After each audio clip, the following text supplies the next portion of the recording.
বিশ্বকাপ প্রস্তুতির ভালো সুযোগ ভারত সিরিজ, বলেন নিগার। চলতি বছরের সেপ্টেম্বরে বাংলাদেশের মাটিতে টি-20 বিশ্বকাপকে সামনে রেখে বাংলাদেশ সফরে এসেছে ভারত নারী দল।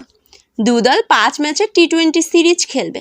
বৈশ্বিক এই আসরের আগে ড্রেস রিহার্সেল হচ্ছে এই সিরিজ। আগামীকাল সিলেটে সিরিজের প্রথম টি-20 ম্যাচে মুখোমুখি হবে দুই দল। আর শনিবার সিলেটে ট্রফি উন্মোচন করে দু দলের অধিনায়ক। পরে সংবাদ সম্মেলনে আসেন টাইগার্স অধিনায়ক নিগার সুলতানা জ্যোতি।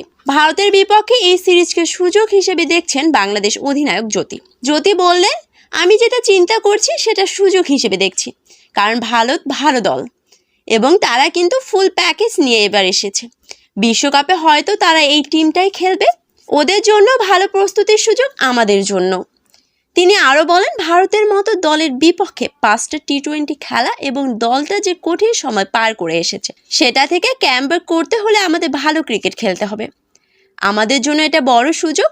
সিলেটের মাঠ, এখানে আমাদের বড় অর্জন নেই হয়তো, কিন্তু ভালো ক্রিকেট খেলার কিছু স্মৃতি আছে, সেগুলো নিয়ে ইনশাআল্লাহ চেষ্টা করতে থাকবো। আর কালকের ম্যাচটা যেন ভালোভাবে শুরু করতে পারি।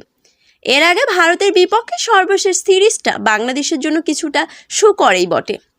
সেবার টি-20 সিরিজে ভারতকে 1 ম্যাচে হারিয়েছিল বাংলাদেশ, যদিও টাইগার্সদের সিরিজ হারে 2-1 ব্যবধানে। আর ওয়ানডে সিরিজটা দুই দল শেষ করেছিল 1-1 সমতায়।